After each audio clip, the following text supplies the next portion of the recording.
Hello knowledge के दीवानों, तो फिर से आपका स्वागत है हमारे इस यूट्यूब चैनल बिंदास सीखो पर। और आज हम एक्सरसाइज 3.2 का क्वेश्चन नंबर 5 करने जा रहे हैं। क्वेश्चन नंबर 5 एक वर्ड प्रॉब्लम की तरह है, ठीक है। देखिए, half the parameter of a rectangular garden, एक रेक्टेंगुलर गार्डन है, उसका parameter half, whose length is 4 metre more than its width, उसकी जो लेंथ है वो 4 मीटर ज़्यादा है किससे, विड्थ से, इज 36 मीटर। अब देखिए, जो इज 36 यूज हुआ है किसके लिए यूज हुआ है सर, हाफ द पेरीमीटर के लिए, ठीक है। Find the dimension of the garden, तो गार्डन के डायमेंशन बतानी है। मैंने आपको पहले ही बताया, जो चीज़ हमें फाइंड करनी होती है उसी को हम लेट कर लेते हैं, ठीक है। तो हम लेट कर लेंगे इसकी डायमेंशन, तो हम यहाँ पर लिखेंगे let the length of rectangular garden, यानी कि एल मीटर। हमने मान ली उसकी जो लेंथ है वो एल मीटर है। Let the width of rectangular garden, तो रेक्टेंगुलर गार्डन की जो विड्थ है वो हमने मान ली कि बी मीटर होगी, ठीक है। तो सर पेरीमीटर क्या होता है, पेरीमीटर ऑफ रेक्टेंगुलर गार्डन, तो रेक्टेंगुलर गार्डन का जो पेरीमीटर होगा वो क्या हो जाएगा सर, 2L प्लस बी, यही तो होता है 2L प्लस बी, ठीक है। अब वो कह रहा है कि पेरीमीटर तो आपको 2L प्लस बी होता है, ठीक है, लेकिन क्वेश्चन में आपसे कह रहा है हाफ द पेरीमीटर, तो आप यहाँ पे लिखेंगे हाफ द पेरीमीटर।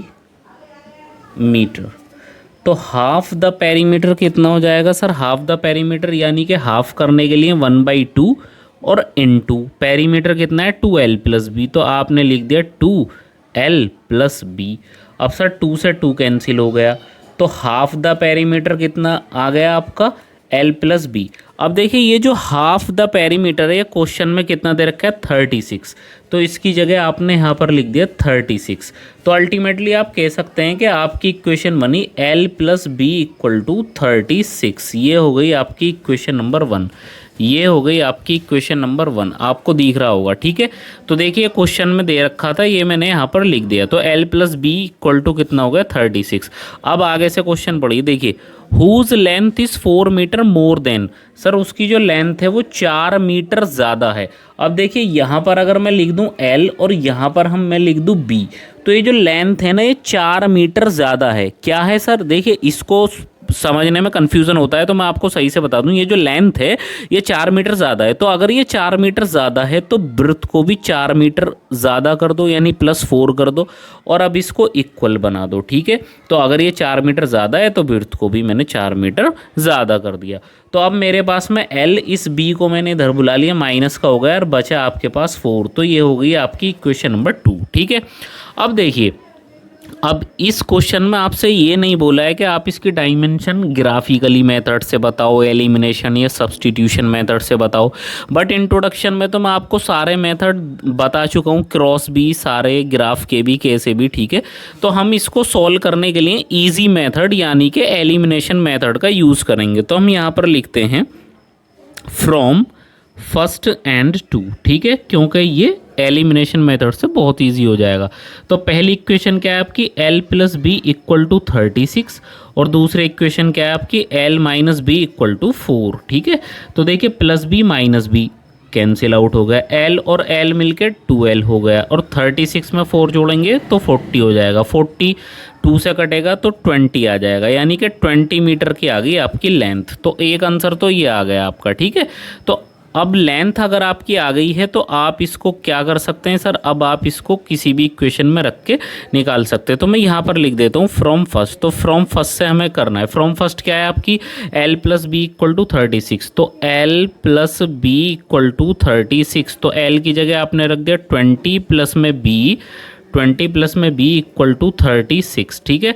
तो b इक्वल टू 36, इस 20 को उधर भेजेंगे तो माइनस का हो जाएगा, तो b इक्वल टू कितना हो जाएगा सर आपका 16 हो जाएगा। तो ये आपका 16 मीटर आंसर आ गया और यहाँ पर आपका 20 मीटर का आंसर आ गया। ठीक है, अब देखिए क्वेश्चन में आपसे कह रहा था कि length is 4 metre more than its width. तो देखिए ये विड्थ आपकी 16 आई है और लेंथ आपकी कितनी आई है 20 आई है। तो देखिए इससे 4 ज़्यादा है भाई, 16 से 4 ज़्यादा होता है ना 20। ठीक है, तो ये चीज़ भी आपकी सेटिस्फाइड कर रही है। तो मैंने इसको एलिमिनेशन मेथड से करा ताकि मेरा क्वेश्चन बहुत ईजिली सॉल्व हो जाए। ठीक है, अब चलते हैं क्वेश्चन नंबर 6 की तरफ। ठीक है, देखिए क्वेश्चन नंबर 6 ऐसा है कि इसके बहुत सारे सॉल्यूशन आ सकते हैं। ठीक है, आप क्या वैल्यू लेते हैं, मैं क्या वैल्यू लेता हूँ, दूसरे टीचर क्या वैल्यू लेते हैं। ठीक है, तो ये एक अलग चीज़ हो जाएगी। अब देखिए इसको, गिवन द लीनियर इक्वेशन, एक लीनियर इक्वेशन आपको दे रखी है 2x + 3y माइनस में 8 इक्वल टू 0। ठीक है, राइट अनदर लीनियर इक्वेशन, एक दूसरी इक्वेशन लिखिए लीनियर इक्वेशन इन 2 वेरिएबल्स की। जैसे 2 वेरिएबल्स में ना x y, ऐसी ही एक दूसरी इक्वेशन लिखनी है आपको x और y की फॉर्म में, such that the geometrically representation of pair of formed is, intersecting line भी हो सकती है, पैरेलल लाइन भी होनी चाहिए और कोइंसिडेंट लाइन भी होनी चाहिए। ठीक है, तो सबसे पहले हम इसका पहला वाला पार्ट सॉल्व कर लेते हैं। सबसे पहले देखिए इसको आप ऐसे लिखो 2x प्लस में 3y और इट इज़ इक्वल टू, देखिए ये माइनस का 8 है, आपको दिख रहा होगा माइनस का 8 है। जब मैं इसको इधर भेजूँगा 0 से तो ये क्या हो जाएगा सर, ये हो जाएगा प्लस का 8। ठीक है सर, प्लस का 8 हो गया। अब ये कह रहा है कि एक ऐसी right another linear equation in 2 variable, तो आपको एक ऐसी 2 वेरिएबल की इक्वेशन लिखनी है जो इंटरसेक्टिंग लाइन बना दे। तो सर मैं यहाँ पर देखो ऐसे ले लेता हूँ 2x प्लस में 6y और इक्वल टू में 10, ऐसे ले लिया। सर ऐसा क्यों लिया आपने कि अगर आप a1 अपॉन में a2, ठीक है, a1 अपॉन में a2 चेक करेंगे तो देखिए a1 की जगह यहाँ पर क्या है 2, a2 की जगह यहाँ पर क्या है 2, तो 2 से 2 कैंसिल होकर कितना आ जाएगा आपका 1 आ जाएगा। और अगर आप b1 अपॉन में b2 को चेक करेंगे तो b1 अपॉन b2 चेक करेंगे तो b1 की जगह कितना है 3, ये रहा, b2 की जगह कितना है सर 6, ये रहा, 3 1 ज़ा एंड द 3 2 ज़ा 6। तो देखिए a1 by a2 it is not equal to b1 by b2। ठीक है, तो जब इस तरह से आपके रेशो आ जाते हैं तो आप क्या बोलते हैं सर उसको, इंटरसेक्टिंग लाइंस। क्या बोलते हैं sir, intersecting lines, sorry, intersecting line. ठीक है, अब देखिए क्वेश्चन नंबर इसी का 2 वाला पार्ट देखिए। 2 वाले पार्ट में क्या कह रहा है कि अब एक ऐसी इक्वेशन लिखिए कि पैरेलल लाइंस बनती हूँ। तो देखिए जो पहली इक्वेशन तो आपको क्वेश्चन में दे ही रखी है कि 2x प्लस में 3y और इक्वल टू में 8। ठीक है, पैरेलल लाइंस क्या होती हैं सर, पैरेलल लाइंस वो लाइन होती हैं जिनका लास्ट वाला रेशो बराबर नहीं आता है। तो इसको ऐसे कर लेते हैं, 4x कर लीजिए, 6y कर लीजिए और इक्वल टू में 10 कर लीजिए। क्यों, क्योंकि a1 अपॉन a2 अगर आप निकालोगे तो देखिए 2 अपॉन 4 यानी 2 अपॉन 4, तो 2 1 ज़ा और 2 2 ज़ा 1/2 आ गया। b1 अपॉन b2 निकालेंगे तो देखिए 3 ऊपर है 6 नीचे है, 3 1 ज़ा एंड द 3 2 ज़ा। ठीक है, और c1 बाई c2 अगर आप निकालेंगे तो 8/10 और 4/5 आ जाएगा, क्योंकि 2 4 ज़ा 2 5 ज़ा। तो आपको पता चला a1 by a2 it is equal to b1 by b2 और it is not equal to c1 by c2। ठीक है, तो तीसरा वाला रेशो आप बराबर नहीं आया क्योंकि हमने इसी तरह से लिया था। ठीक है, तो इस तरह की लाइंस जब इस तरह का रेशो आ जाता है तो आप क्या बोलते हैं कि सर ये पैरेलल लाइंस हैं। ठीक है, और आप पिछली वाली वीडियो में सारी चीज़ें समझ चुके हैं कि पैरेलल लाइंस हो गई, ये इंटरसेक्टिंग लाइंस हो गई। ठीक है, अब देखिए तीसरा वाला पार्ट इसका करते हैं। तो पहली इक्वेशन तो आपको क्वेश्चन में दे ही रखी है 2x plus 3y equal to में 8। ठीक है, तो कोइंसिडेंट लाइन क्या होती है कि सर तीनों रेशो बराबर होते हैं। तो इस वाली इक्वेशन में आप 2 से मल्टीप्लाई कर दें, 3 से, 4 से, 5 से, जो आपकी मर्जी आए। ठीक है, तो मैं कर देता हूँ 2 से मल्टीप्लाई। सर 2 से मल्टीप्लाई करेंगे तो 2 2 ज़ा 4x, 2 3 ज़ा 6y, 2 8 ज़ा 16। ठीक है, तो अगर आप यहाँ से A1/A2 निकालेंगे तो कितना हो जाएगा सर, 2/4, 2 1 ज़ा एंड द 2 2 ज़ा। B1/B2 अगर आप यहाँ से निकालेंगे तो कितना हो जाएगा सर, 3 ऊपर 6 नीचे, क्योंकि देखिए 3 और 6 दे रखा है, तो आपका 1/2। देखिए अब आपको बताने की ज़रूरत नहीं है कि B1 है B2 है, ठीक है, मैं आपको पिछली कई सारी वीडियोज़ में बता चुका हूँ। ये A1 होता है, ये B1 होता है, C1 होता है, ये A2 B2 और C2 होता है, ठीक है। इसी तरह से C1/C2 निकालेंगे तो कितना हो जाएगा आपका 8/16। इसको कैंसिल करेंगे, 8 1 ज़ा एंड द 8 2 ज़ा। तो A1/A2 it is equal to B1/B2 it is equal to C1/C2। तो तीनों रेशो अगर आपके बराबर आ जाते हैं तो आप इनको क्या बोलते हैं सर, कोइंसिडेंट लाइन। क्या बोलते हैं, कोइंसिडेंट लाइंस, ठीक है। तो ये कोइंसिडेंट लाइन होगी। तो हमसे पूछ रहा था इंटरसेक्टिंग लाइन, पैरेलल और कोइंसिडेंट लाइन आप बनाकर दिखाइए। तो हमने तीनों बनाकर दिखा दिए, ठीक है। तो अब चलते हैं हम अपने नेक्स्ट क्वेश्चन यानी क्वेश्चन नंबर 7 की तरफ, ठीक है। तो क्वेश्चन नंबर 7 आपको यहाँ पर बहुत अच्छे से दिख रहा होगा, और ये जो क्वेश्चन है बड़ा ही मज़ेदार क्वेश्चन है। क्या कह रहा है ये, draw the graphs of the equation. आपको ग्राफ ड्रॉ करना है इन इक्वेशन का। क्या है equation, x - y + 1 = 0 and 3x + 2y - 12 = 0। Determine the coordinates of the vertexes of the triangles. जो ट्राइंगल के वर्टेक्सेस हैं, जो ABC यानी उसके 3 शीर्ष होते हैं, उनके कोऑर्डिनेट्स आपको बताने हैं। Formed these lines and the X axis and shade the triangular region. जो आपका ट्राइंगुलर रीजन बनेगा उसको आपको शेड करके भी दिखाना है, ठीक है सर, दिखा देंगे, नो प्रॉब्लम। सबसे पहले इसको सॉल्व कर लेते हैं, ठीक है। तो देखिए पहली इक्वेशन आप ले लेते हैं। पहली इक्वेशन आपको दे रखी है x - y + 1 = 0। तो आप क्या करेंगे, x - y और ये जो माइनस का 1 है इधर चला जाए, ये प्लस का 1 इधर जाके माइनस का हो जाएगा। तो ये आपकी एक इक्वेशन नंबर 1 बन गई, इक्वेशन नंबर 1 बन गई, ठीक है। तो अगर आप इस फ्रॉम फर्स्ट से कोऑर्डिनेट निकालने की कोशिश करेंगे तो आप यहाँ पर कर देते हैं लेट x = 0। तो अगर आप x = 0 पुट करेंगे तो आपका x तो ख़त्म हो जाएगा, तो क्या बचेगा, -y, और यहाँ बचेगा माइनस का 1। तो माइनस से माइनस कैंसिल हो जाएगा आपका, तो y = क्या हो जाएगा, 1 हो जाएगा, ठीक है।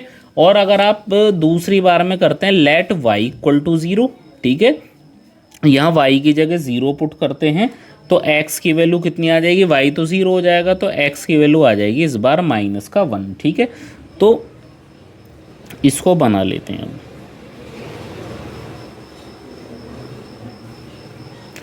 यहाँ x यहाँ y, ठीक है। तो x की वैल्यू देखिए 0 थी तो y की वैल्यू 1 आई थी, और y की वैल्यू 0 थी तो x की वैल्यू आई थी -1, ये रहा -1, ठीक है। चलिए अब जो दूसरी इक्वेशन आपको दे रखी है उसको नोट कर लेते हैं, जो आपको क्वेश्चन में दे रखी है। क्या दे रखा है सर, 3x + 2y और -12 और = 0। तो 3x + 2y और ये -12 उधर जाएगा तो प्लस का हो जाएगा, और अब इसको इक्वेशन नंबर 2 मानेंगे। अब इस 2 की मदद से आप यहाँ पर लिख सकते हो फ्रॉम 2, यानी फ्रॉम 2 से लेके चलते हैं लेट x = 0। अगर आपने ये x की जगह 0 पुट कर देंगे तो देखिए ये तो 3x ख़त्म हो जाएगा, तो आपके पास में क्या बचेगा, 2y = 12, और 2 से इसको कैंसिल कर देंगे तो y की वैल्यू कितनी आ जाएगी, 6 आ जाएगी, यस, ठीक है।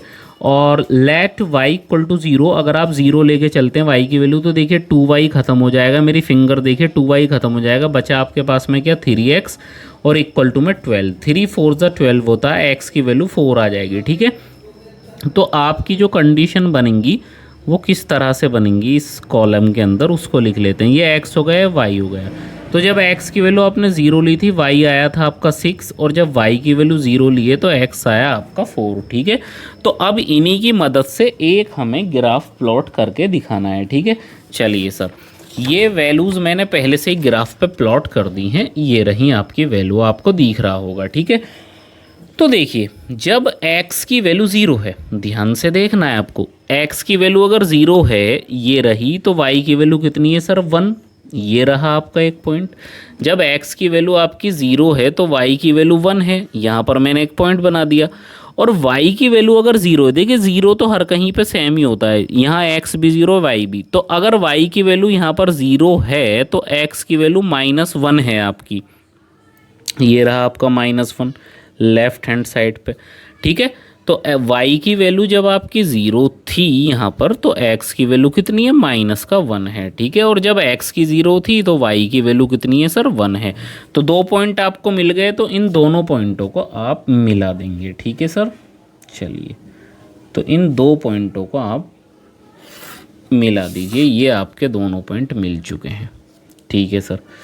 अब देखिए दूसरे पॉइंट क्या कह रहे हैं, अगर x की वैल्यू 0 है तो y की वैल्यू फिर आपकी 6 आती है, ये रही सर, ये रही आपकी 6। अगर x की वैल्यू 0 है तो y की वैल्यू कितनी आती है, 6 आती है, तो आपने 6 पे ले लिया, ये रहा। दूसरी बारी में देखिए, अगर y की वैल्यू 0 है, y की वैल्यू 0 है, ये रही, तो x की वैल्यू फिर क्या आती है सर, 4 आती है, ये आ गई आपकी 4, ये रही आपकी 4, ठीक है। चलिए, इन दोनों पॉइंटों को आप मिला दीजिए बहुत अच्छे से, ये पहला पॉइंट हो गया आपका, ये दूसरा पॉइंट हो गया आपका, ये मिल गया आपके दोनों पॉइंट, ठीक है। चलिए, तो अब आपका ग्राफ जो, अब देखिए मान लीजिए आप इसको देखो, ये वाला जो पॉइंट आपका है इसको ए पॉइंट बोल दो, जहाँ पर ये इंटरसेक्ट हुआ है इसको बी पॉइंट बोल दो, और इस वाले पॉइंट को आप सी बोल दो, ठीक है। तो आपका क्या बन गया, ट्राइंगल ए बी सी, भाई ये रहा आपका ए बी सी, ये एक ट्राइंगल बन गया। वो कह रहा है कि इसको शेड कर दो, इसको थोड़ा सा शेड कर दीजिए, ये रहा शेडिड रीजन बना दीजिए ट्राइंगल का, ठीक है। तो ये आपने इसको क्या कर दिया है, शेड कर दिया है, क्वेश्चन के अकॉर्डिंग वो कह रहा है, ठीक है। तो ये आपका ट्राइंगल यहाँ से ये पूरा हमने क्या कर दिया है, शेड कर दिया है इसको धीरे धीरे, क्योंकि क्वेश्चन में हमसे कह रहा है कि उस रीजन को, ट्राइंगुलर रीजन को आपको क्या करना है सर, शेड करना है। अब देखिए इनके कोऑर्डिनेट भी आपको लिखने होंगे, तो देखिए इसका कोऑर्डिनेट आप लिखेंगे तो क्या है इसका कोऑर्डिनेट सर, भाई इसका कोऑर्डिनेट क्या था आपका, भाई क्या था, -1,0, ठीक है। तो इसका कोऑर्डिनेट है -1,0, क्योंकि -1 है और y पे 0 है, तो -1,0 इसका कोऑर्डिनेट लिख दिया। b का कोऑर्डिनेट देखेंगे तो देखिए नीचे आएंगे तो x की जगह कितना है सर आपका 2, तो ये आ गया आपका 2, और y की जगह कितना है 3, तो ये कितना हो गया आपका 2,3, ये कितना हो गया -1,0, ठीक है। और ये वाला कोऑर्डिनेट देखेंगे तो देखिए x की जगह पे कितना है सर, ये 4 है, और y की जगह पे कितना है 0 है, तो 4,0 हो जाएगा ये वाला, ठीक है। तो ए बी सी के हमने कोऑर्डिनेट भी लिख दिए, -1,0, 2,3 एंड 4,0, और ए बी सी से जो ट्राइंगल फॉर्म्ड आपका हुआ है उस ट्राइंगल को आपने क्या कर दिया सर, शेड भी कर दिया है, ठीक है। तो आई होप सो कि ये चीज़ आपको बिल्कुल समझ में आई होगी। ग्राफ हमने पहले की तरह ही बनाया, बस जो आपका ट्राइंगल बना है उसको आपने ये शेड कर दिया है और उनके कोऑर्डिनेट भी लिख कर दिखा दिए हैं, ठीक है। तो देखिए आज की इस वीडियो में हम इतना ही करते हैं। आज की इस वीडियो में हमने अपने कितने क्वेश्चन करके दिखाए हैं सर, आपने 3 क्वेश्चन करके दिखाए हैं। हमने एक इसमें 5वां क्वेश्चन किया है जो एक बहुत बेहतरीन था, इसको समझने की बात यहाँ पर थी। ये जो आपको दे रखा है ना, इज़ 36 मीटर, ठीक है। तो ये किसकी बात कर रहा था सर, ये पेरीमीटर की बात कर रहा था, और ये सेंटेंस इसने हाफ ऑफ द पेरीमीटर से यहाँ को जोड़ा है, और ये लेंथ और ब्रेथ आपको बीच में देके कंफ्यूज करना चाह रहा था। तो ये एक बहुत अच्छा क्वेश्चन है, इसकी प्रैक्टिस कीजिए, इसको दोबारा से रिवीजन में डालिए। और आपका क्वेश्चन नंबर 6 जो हमने अभी कराया ये रहा, ये भी बहुत अच्छा क्वेश्चन है। अपनी तरफ से ही एक एक इक्वेशन आपको लेनी है और इस कंडीशन को इंटरसेक्टिंग, पैरेलल और कोइंसिडेंट को सेटिस्फाइड करके दिखाना है। और जो आपका क्वेश्चन नंबर 3 था, इसको भी आपको पॉइंट लेने थे, ठीक है, एक्स वाई को 0 लेकर, और इस तरीके से ग्राफ प्लॉट करना था। जो ट्राइंगल बनता उस ट्राइंगल को सेट करना था, और उसके ए बी सी के जो वर्टेक्सेस बनते उनके पॉइंट भी लिखने थे, ठीक है। जैसा कि यहाँ पर कह रहा है determine the coordinates of the vertexes, ठीक है।